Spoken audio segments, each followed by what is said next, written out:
You're listening to Women's Media Center Live with Robin Morgan.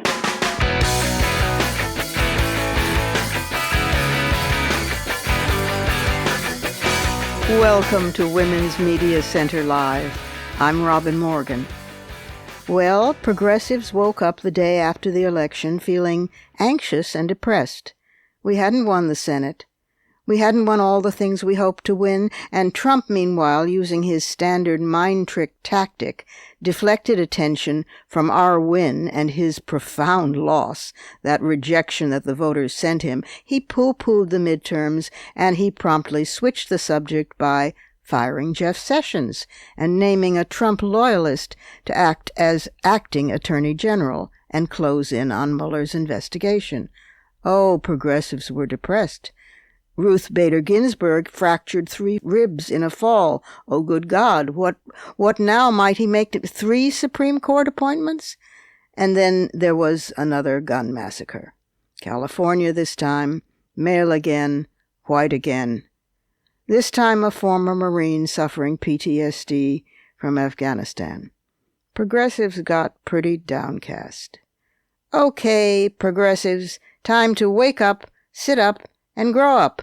You have come to the right place to find the election figures in their astonishingly historic, positive context. Also, my guest today is a wonder. She is Jessica Ladd, the founder and leader of Callisto, which is the most single creative use of new technology I have ever heard of, this time at the service of sexual assault and sexual harassment survivors. So we've got a lot ahead of us, and it's time we hurried behind, inside, above, and through the headlines.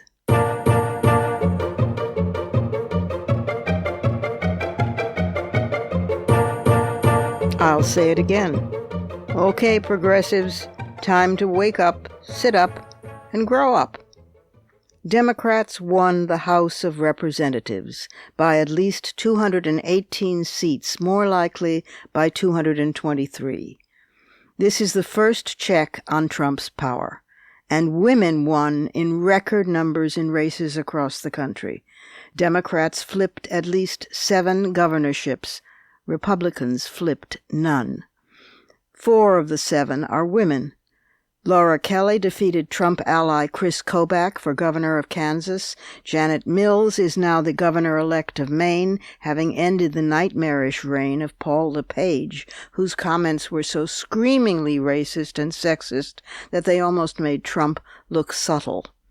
Michigan Governor-elect Gretchen Whitmore and Governor-elect Gina Raimondo in Rhode Island are young Democrats representing fresh air to their party. 30 congressional districts nationwide flipped to Democrats. The gender gap widened. White suburban women actually leaned left, although as a bloc they stayed Republican and voted with their men.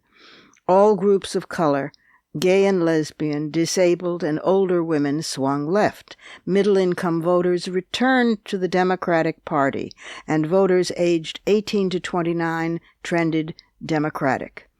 A record number of women ran for state legislatures, 3,388, and according to the National Conference of State Legislatures, it is highly likely that more women will serve in state legislatures come January than at any point in American history.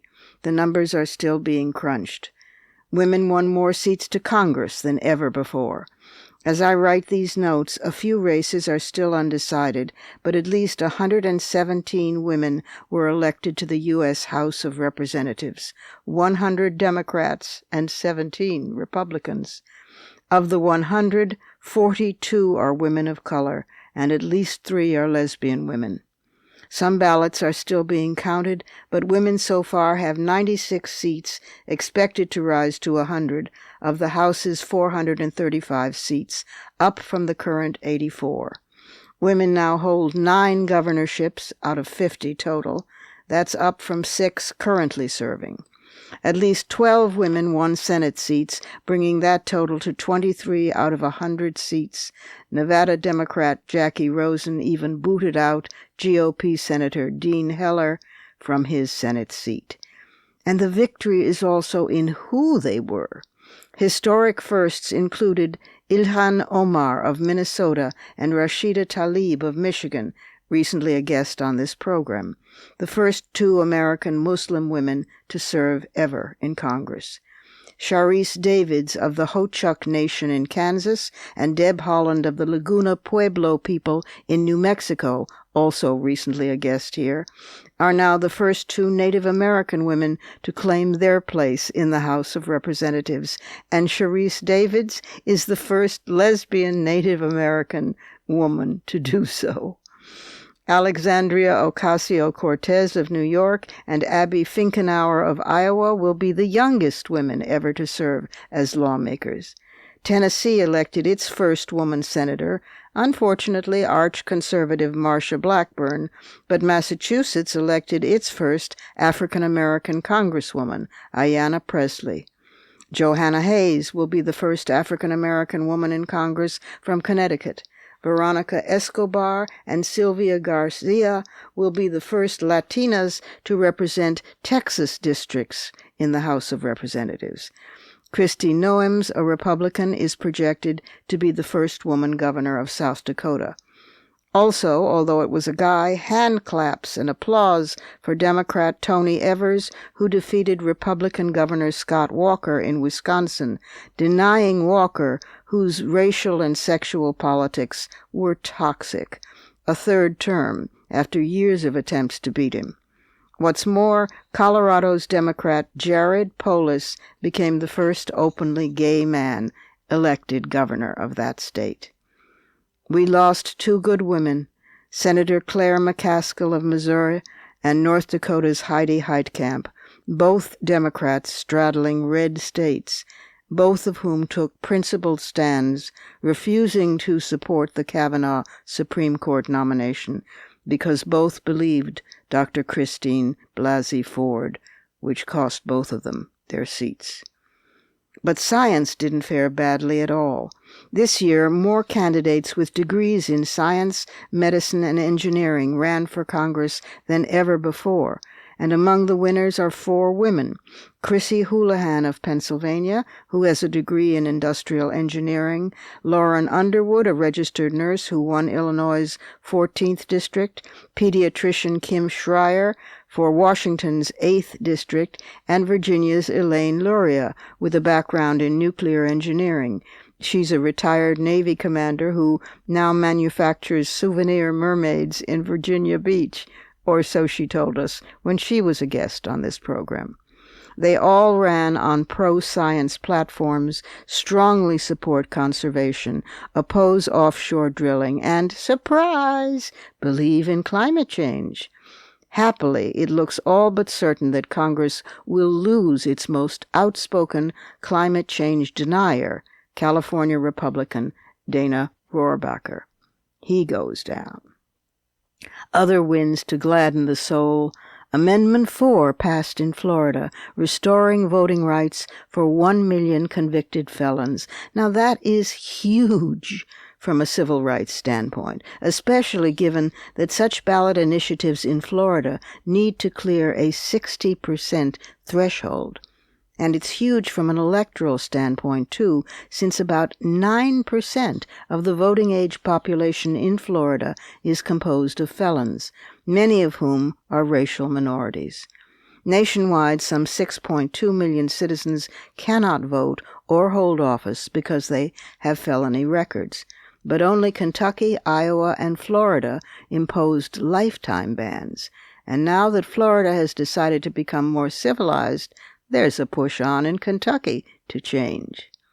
Also, voters in 3 states, Colorado, Michigan, and Missouri, overwhelmingly chose to overhaul how legislative and congressional districts are drawn, stripping a traditionally partisan exercise from the politicians and instead aiming to create a more level playing field based on scientific geography and demographics. Wendy Underhill, who is the Director of Elections and Redistricting of the bipartisan National Conference of State Legislatures, pronounced last Tuesday a big day in the redistricting world. It was a big day, too, for actual policies, and possibly even for a functioning Congress. What a concept. Study after study has found that women raise more policies related to health, education, poverty, children, and the elderly, and issues like family leave than their male counterparts ever do.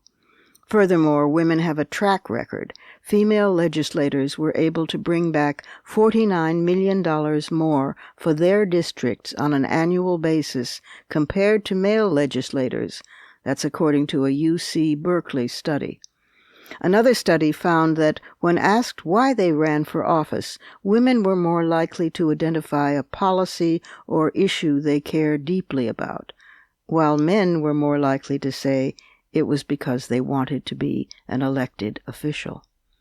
Encouragingly, a study from political analytics expert Amelia Showalter has found that the more, the more. In other words, there's a cumulative effect.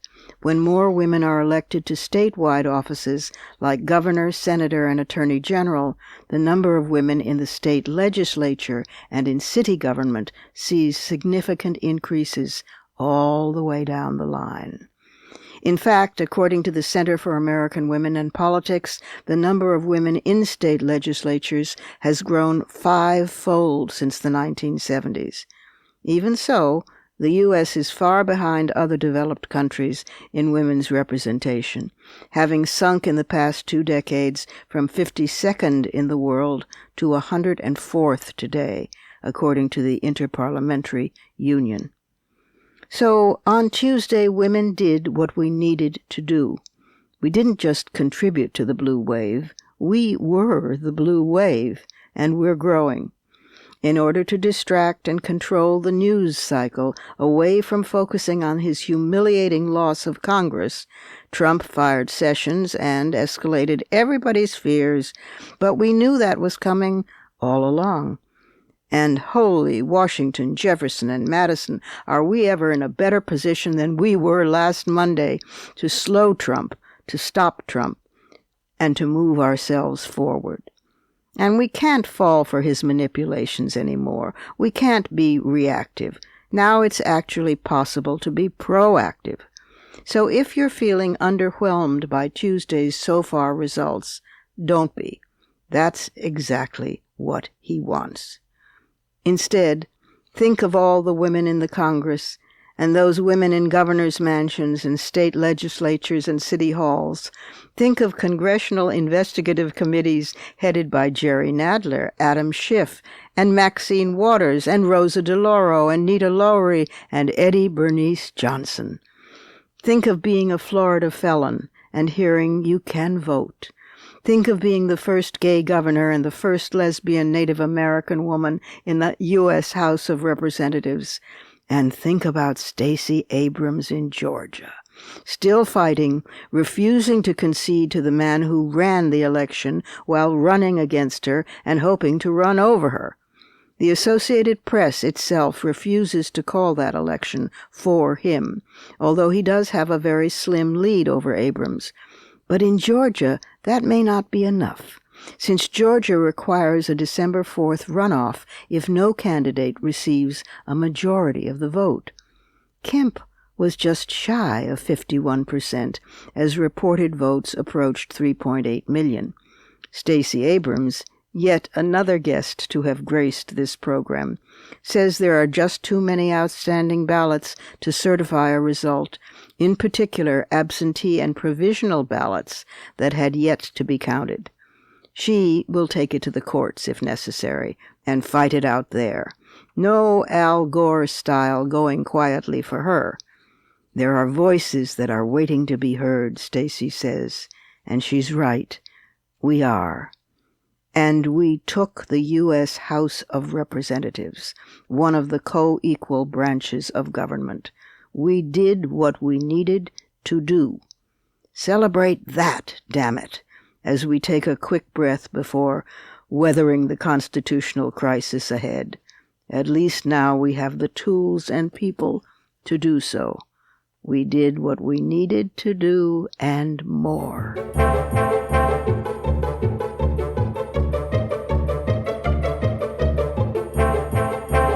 We have to take a short break here, but coming up later in the program is my conversation with the head of and founder of Callisto, what I think is the most ingenious to date solution to the epidemic of sexual assault on campuses and eventually off campuses. And even before that, next segment coming right up is the Surrealism Corner. So stick with us. Don't go away.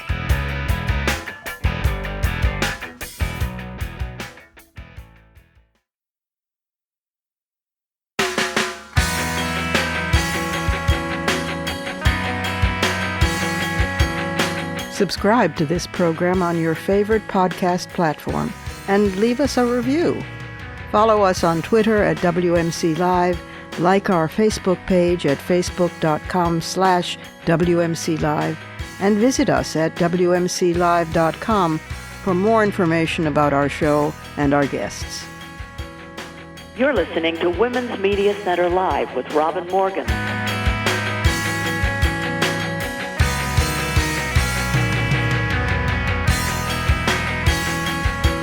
And we're back, and in the Surrealism Corner.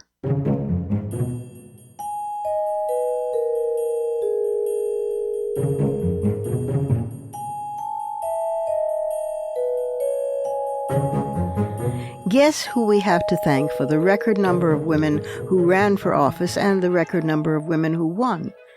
You know that saying about what doesn't kill you makes you stronger? I never really wanted to test that.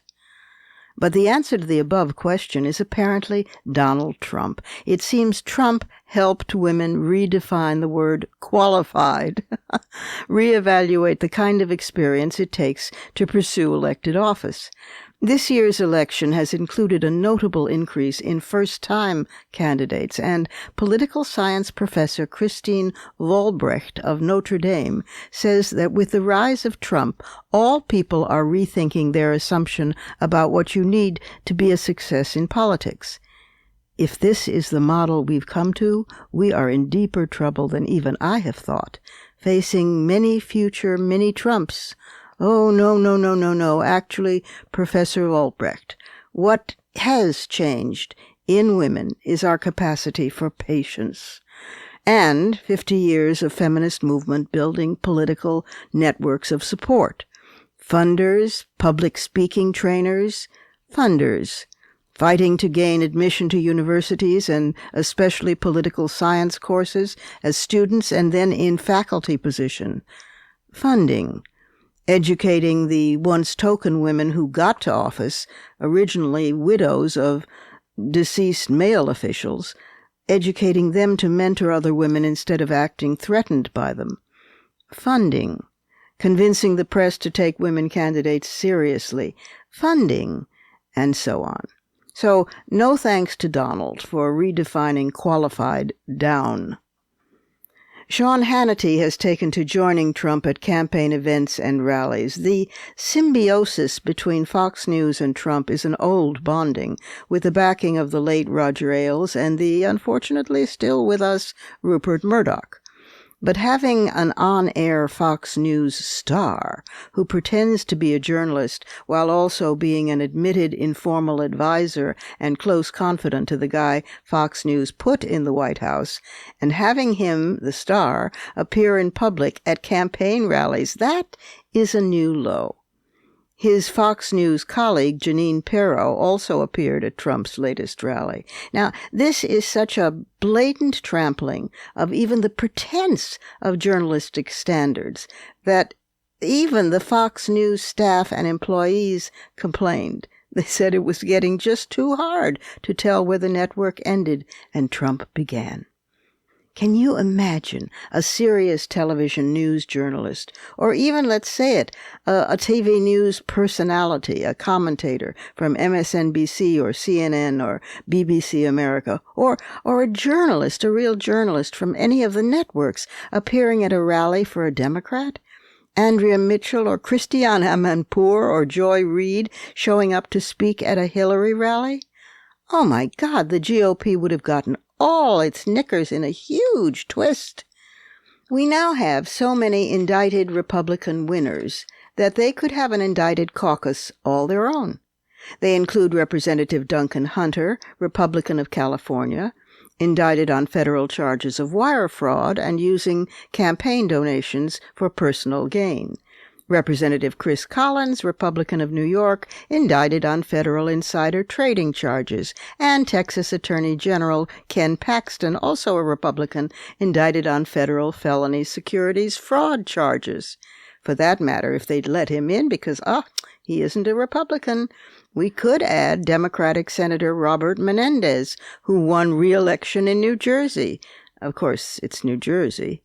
After he seemingly was cleared of having taken expensive gifts from campaign contributors who had business with the government.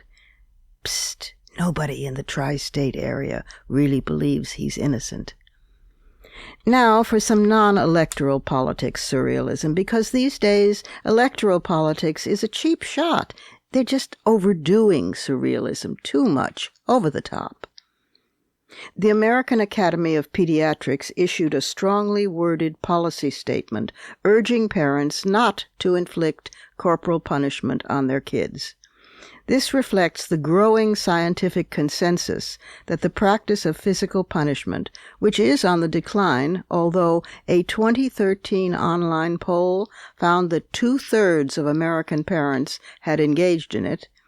Well, finally, the scientific consensus and the American Academy of Pediatrics have decided that this is not an effective or humane form of discipline. Well, duh. What is surreal is that it's taken until almost 2019 for the American Academy of Pediatrics to come out forcefully against beating children. Well, hallelujah.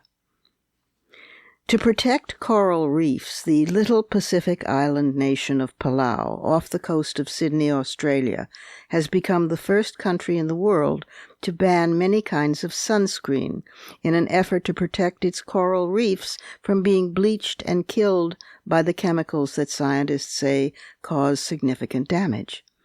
The ban will take effect in 2020. So-called reef-toxic sunscreen is a sunscreen that contains one of 10 prohibited chemicals, and that's a list that could grow. And reef-toxic sunscreen can be confiscated from tourists when they enter Palau, and retailers who sell it there can be fined up to $1,000.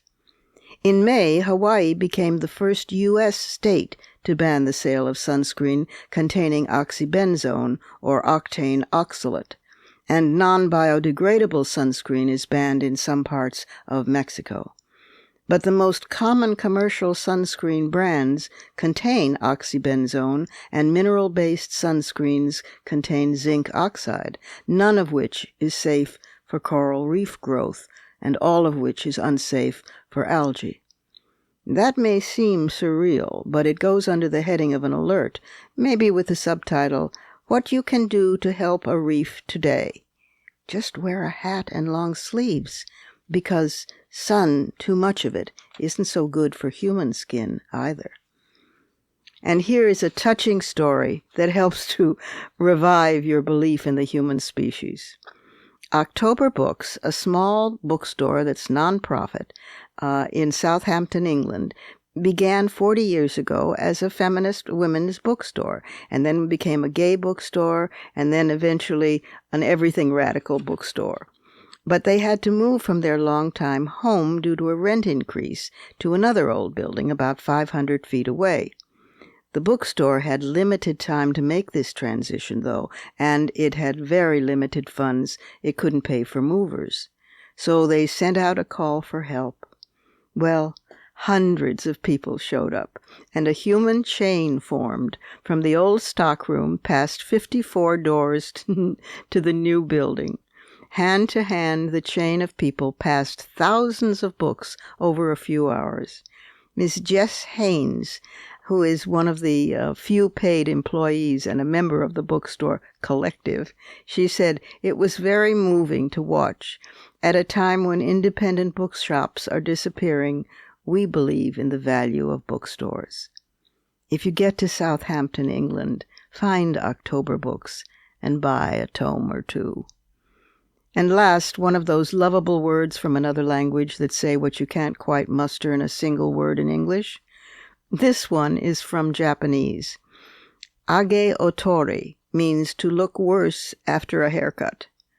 I have been in a state of age otori numerous times in my life, as haven't we all. To have never, ever once experienced staring in the mirror and seeing yourself incarnating age otori, well, now that would be truly surreal.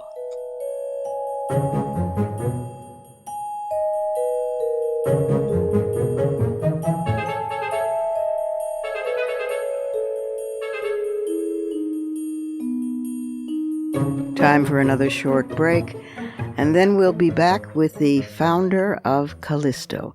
Do you remember who Callisto was in Greek mythology?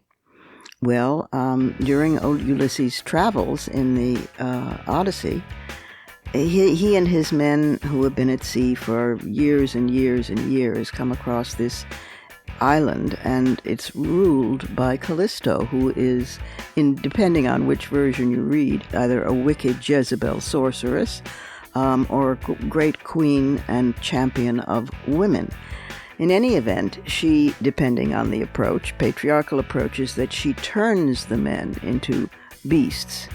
The other approach is that she hosts them, and when they behave like beasts with the great feast that she lays out for them, and when they attack her women, then Callisto turns them into swine. She doesn't turn them into it.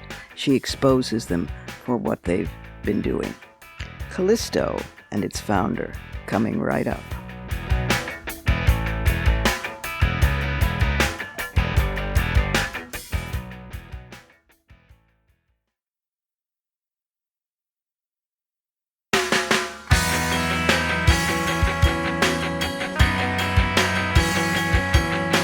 The Women's Media Center, founded in 2005 by Jane Fonda, Gloria Steinem, and myself, is a progressive, nonpartisan, nonprofit organization working to make women visible and powerful in media. You can learn more about the WMC at womensmediacenter.com. You're listening to Women's Media Center Live with Robin Morgan.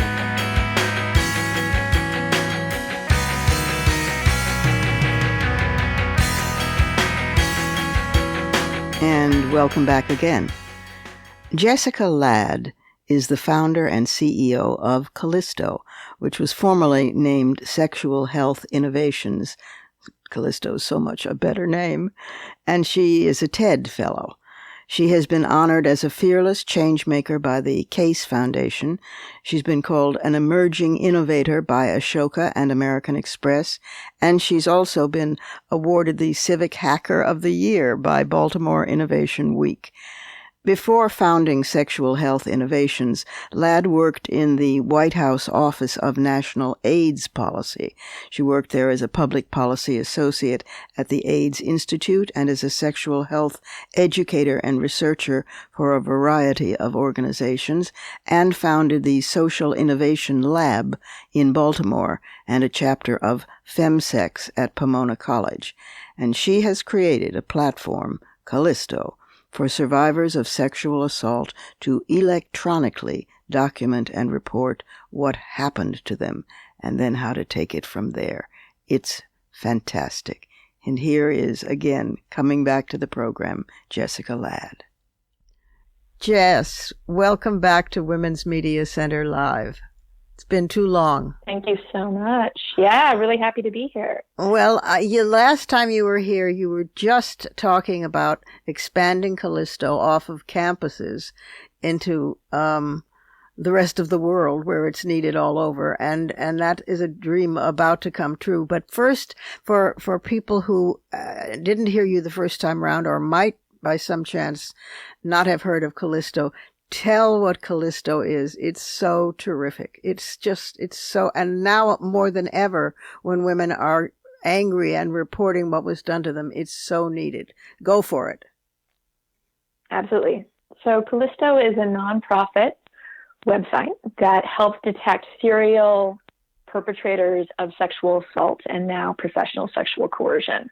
so that if you are a survivor and you're not sure whether or not you want to come forward, and it matters to you whether there are other victims of the same perpetrator, we help safely connect victims of serial offenders to each other and with their different options for taking action to protect their community. It's like a great networking underground for survivors. Give an example of how it works on campus, please.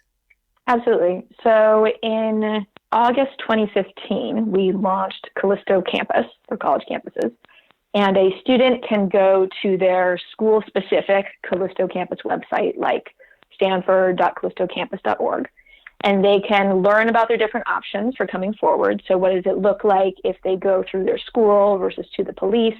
What's the definition of sexual assault or misconduct that's used in those different systems?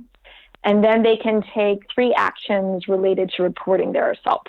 They can either, 1, just save what happened to them timestamped, doesn't have to go anywhere if they don't want it to, and that way they can preserve evidence while they're deciding what they want to do next.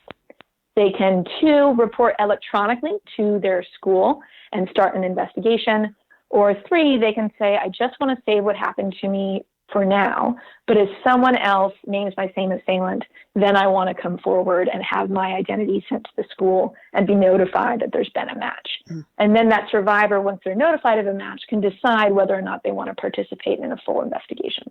It's such a brilliant idea. And schools can sign in, opt in to do this. And how many schools now are doing this? Because I know that's grown. They can.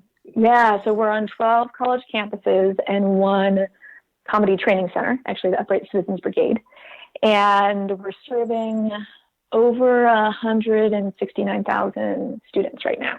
Oh, so it's really getting out there, which is very exciting. Could you name the campuses? You have that on the top of your head? I'll name it again. We've got Stanford, USF, USC, Loyola Marymount, Pomona College, St. John's, Canisius, Hobart William Smith, Coe College, Central College, University of Oregon. And I think that's everyone. Now I'm worried that no. I think I was counting, and I think that's 11. That's just an amazing spread. Why would not every school want to be in on this? Because it's too smart? Yeah, I asked myself the same question. I think not every school actually wants reports to come in. I mean, that's I wish that wasn't the case, but we've found that students who visit Callisto campus are 6 times more likely to report their assault. And I think that stat actually scares schools. Yeah. I think the idea of bringing in a system that actually means that you have to deal with this issue, that you might have to hold your students accountable, versus just pretending that it's not there. Actually, not every campus wants that. Right. Oh, isn't that devastating? And I'm just reading from your materials now, and it's an estimated 20% of women students are sexually assaulted during their college time. An estimated 90% of sexual assaults are committed by repeat perpetrators. This is where Callisto comes in so brilliantly. Over 85% of college survivors know their assailant, and less than 10% report to their school or the police.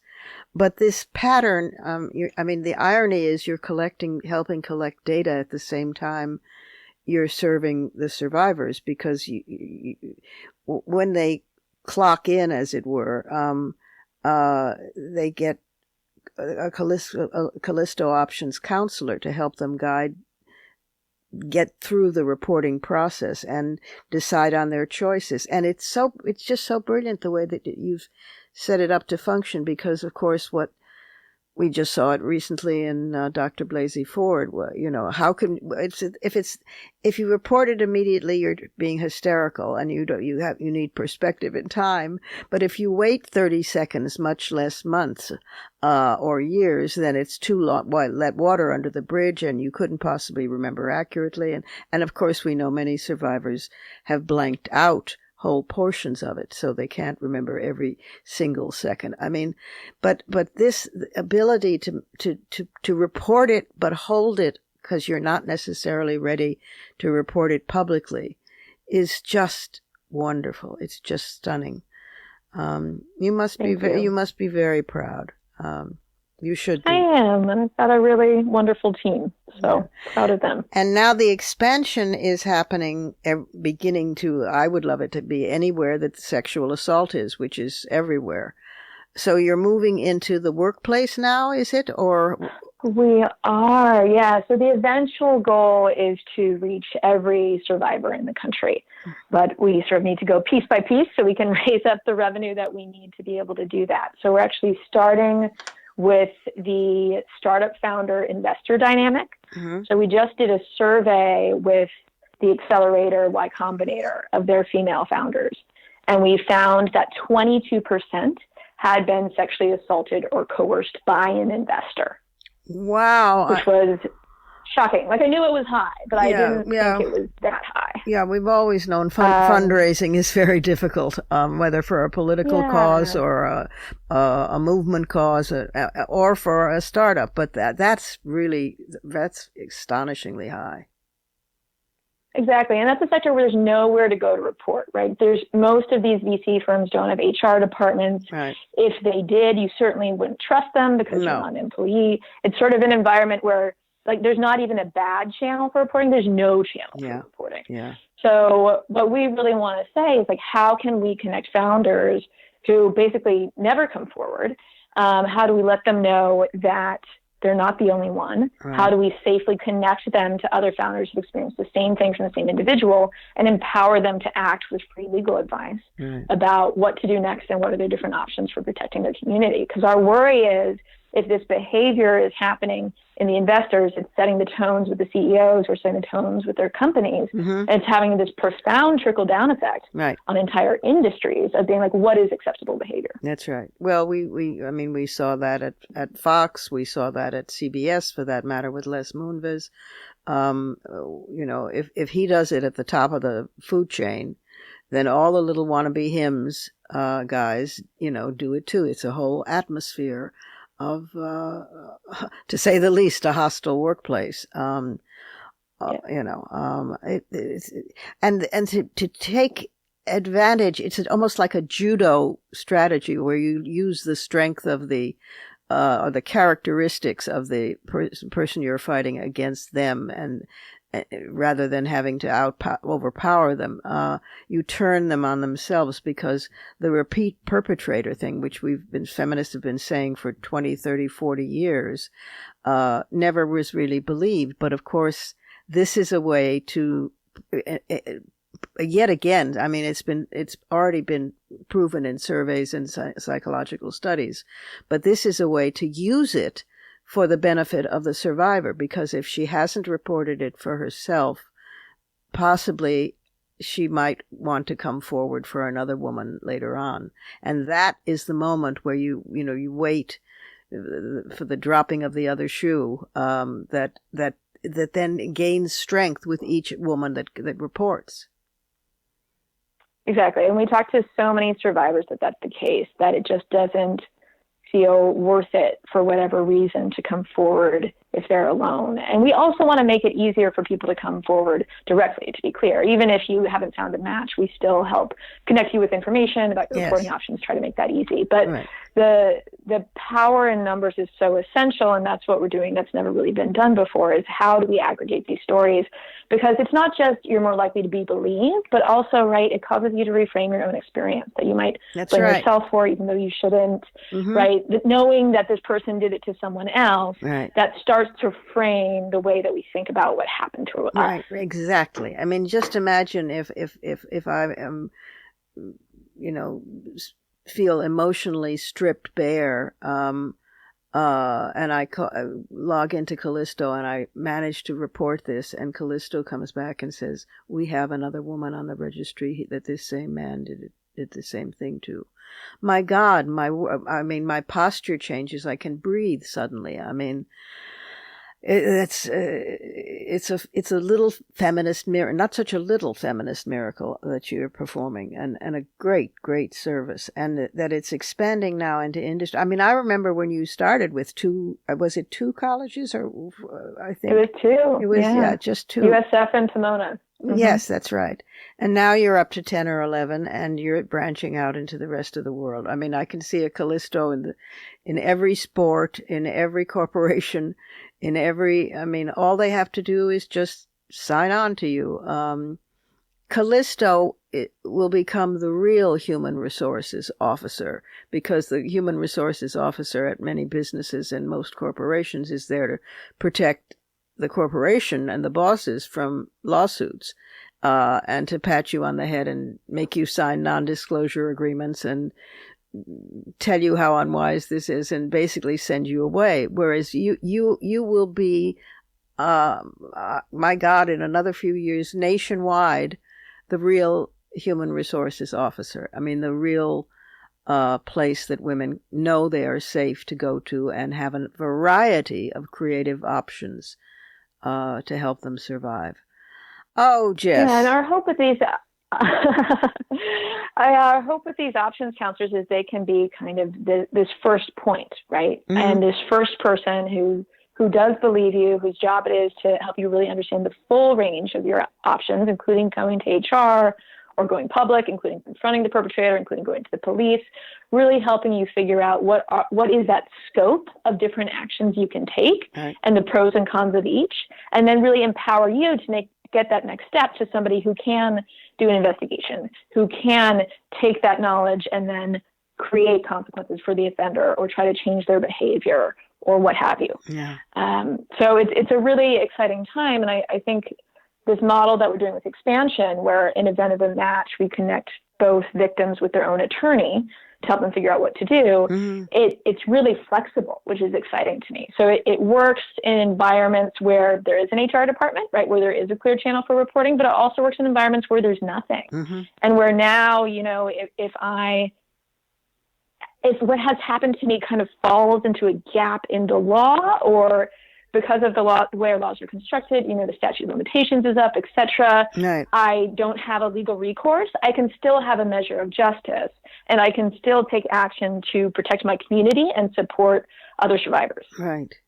It turns a nightmare into, I wouldn't say a positive experience, but it is definitely making lemonade out of extremely bitter lemons. I mean, you're doing a service to yourself and to some other woman in the future. I can't imagine, except I can, why any school in their right mind, which they're not, wouldn't sign up for this, and any smart business for that matter as well.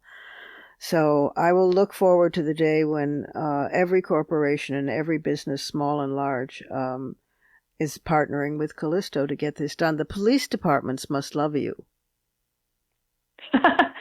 Yes. Well, we've been talking to a lot of them, and it's really interesting for us because survivors do often wait so long to come forward, by which time it's very hard for the police to do a proper investigation. Mm-hmm. And so if you can have that time-stamped evidence that is collected in the right way, and we base our online record form off of something called the forensic experiential trauma interview, which is for best practices and how to do an interview technique, that can be a real asset for police, to have that time-stamped record, to have that knowledge stored.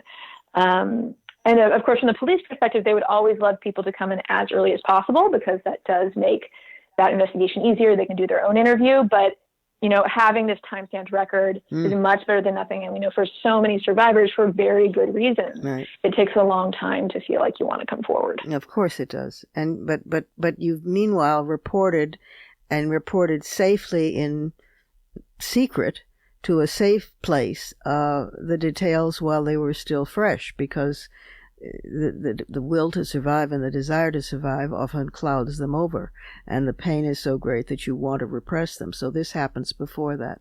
It's just a brilliant concept from start to finish, and you've made it real. Listeners, look up Callisto, because it is I can't say it's the answer. There's no single answer to sexual harassment, sexual assault, sexual attacks. But this is one that puts the tools right in the survivor's hands for now and the future. The concept is brilliant, and it's got some great women behind it, like Jessica Ladd, that we've been talking to today, who we've been talking to. Thank you so much for coming back and being with us. And when you've taken over the industry section, Will you come back and tell us some more? Absolutely. Oh, thanks so much. Absolutely. Thanks for being Thank with you, us, Robin. Jess. And thanks for everything you do. Take care. And we have to take one more break, but I'll be right back after that with some fighting words.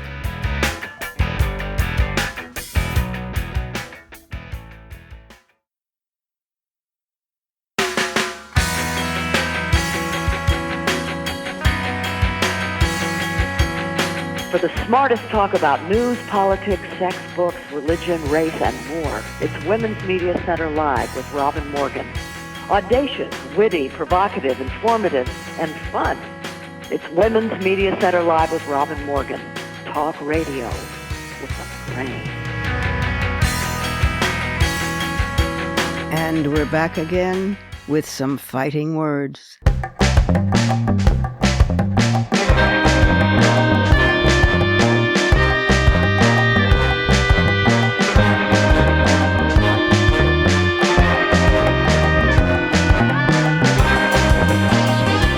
Voter suppression doesn't always work as dramatically as it's tried in, say, Georgia, where Brian Kemp, the Republican Secretary of State, ran for governor and also ran the election itself.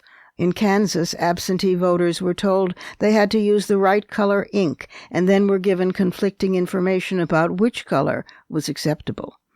In North Dakota, indigenous voters were told that since the primary, less than a month earlier, they suddenly now had to have street addresses instead of P.O. boxes, although most people who live on reservations are rural and don't have street addresses. Even in New York City, at some polling places, voters waited up to 5 hours as electronic ballot scanners broke down, jammed by 2-page, rain-soaked ballots. At the Brooklyn Public Library, every scanner malfunctioned, and voters had to use the emergency ballot box. I must say that in New York City, these impediments might be less due to voter suppression than to sheer incompetence, but that's hardly comforting.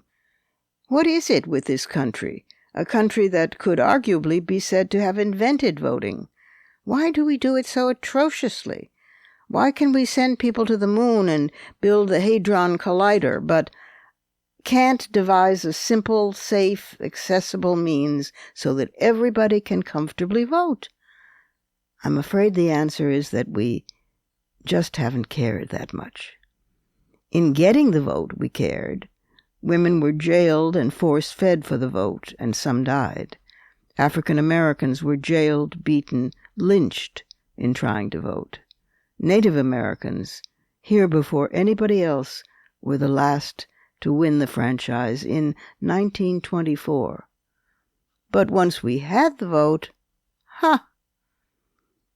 I've believed for a long time that there should be both early and late voting, perhaps stretched over 3 or 4 days, one of which should be a national holiday, so that people are not under pressure from their bosses to hurry back to work, and that voting should be mandatory, as it is in so many developed countries where they regularly boast that 90 to 95% of the population turns out to vote.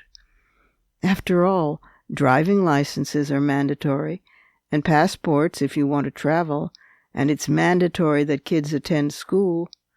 Some countries with mandatory voting have a minor fine, the equivalent of $10 or $15 if you don't vote. But if you do, you can write in anyone you like if the current candidates don't please you. In less than one generation, mandatory voting becomes as totally acceptable as our red and green traffic lights. I also think registering to vote should be automatic and at a certain age, and, frankly, for a long time I've thought that age should be around 12 years old. Yes, you heard me. The same arguments against children's suffrage are made that once were made against women's suffrage. First, laughter. Second, incredulity. Third, the argument that they wouldn't know how to vote, and they wouldn't understand the issues, and they'd only vote the way their husbands, or parents, tell them to anyway. Well, we saw how that turned out with women, huh? The people who are the future, children, and have the most at stake, have no say in what that future should be. That's plainly undemocratic. What's even more undemocratic is having the right and not being able to use it, or, even worse, choosing not to use it. Republican Senate Majority Leader Mitch McConnell recently declared that voting is a privilege, not a right, a statement that would fry the powdered wigs of the framers were they to hear it. But nowadays, Mitch and his boys don't need to flat out deny the vote to anyone if they can sufficiently suppress it so that people give up, shrug, and go back to eating junk food while watching the Kardashians.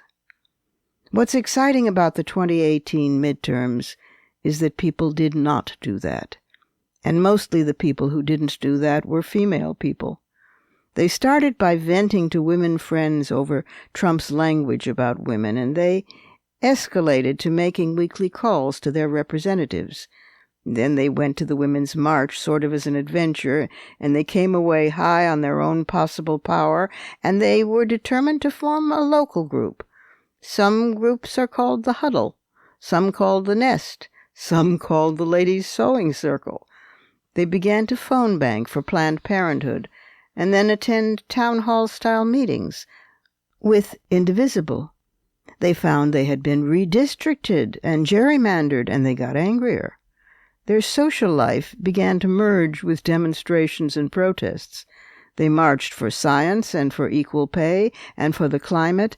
They marched against families being separated at the border and against gun violence and corruption and sexual assault. Joni Novotnak, 61, a remedial math teacher from Bethlehem, Pennsylvania, told a reporter from the New York Times, quote, "I never knew I had so many issues," close quote. They gathered at each other's homes. They held postcard parties, writing to encourage voters to turn out, writing to lobby their representatives. "Everyone's mood is up because we're doing something tangible," said one woman. Alarmed by Trump's pulling the U.S. out of the Paris Climate Agreement, two friends, one a Democrat, one a Republican, started I Planet Woman to try to turn women into climate voters. They started working with Virginia garden clubs to talk about how climate change affects women's immediate lives, like ticks and mosquitoes having longer seasons, and like more kids having asthma. The social connections of already established women's friendships became an incubator for resistance all across this country. Women have less money than men overall, but they began donating to congressional campaigns. Women's donations have increased by 36% since 2016, according to the Center for Responsive Politics. Women donated 6 times more than men to groups like the American Civil Liberties Union and the National Immigration Law Center. A group in Little Rock, Arkansas, called Moms Demand, raised $10,000 for the Democrat running for Congress, largely by brown-bagging lunches, where women donated the $10 they would have spent on lunch instead to the campaign. Another said, "You get on these lists and they say if you're mad about children being held in prison, give here." I'm like, "Oh yeah, I'm mad about that." And then she added, in the South, especially, the rule is do not talk money and do not talk politics. And now, she says, we're doing both. This kind of activism is simply not present among women trying to defend Trump. But these women know exactly what they're doing.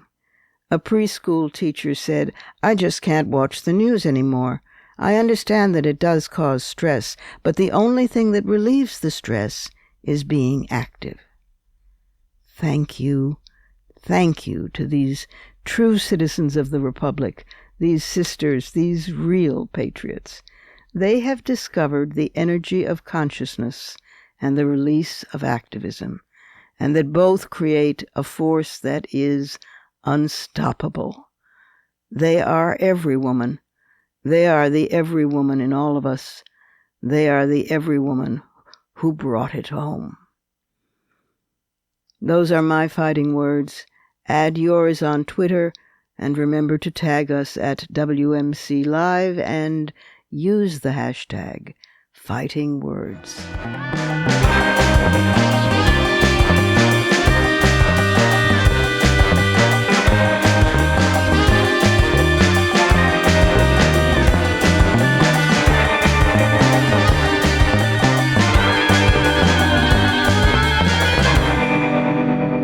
And that's our show for today.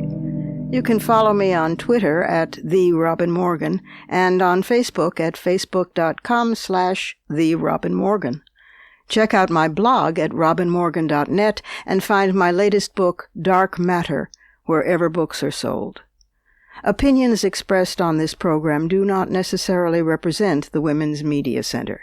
Here's the family for our show. Executive producer as well as founding and sustaining sponsor, Regina K. Scully. WMC president and co-executive producer of this program, Julie Burton. I'm Robin Morgan, your producer and host. Thank you for being with us. Join us again next time on Women's Media Center Live.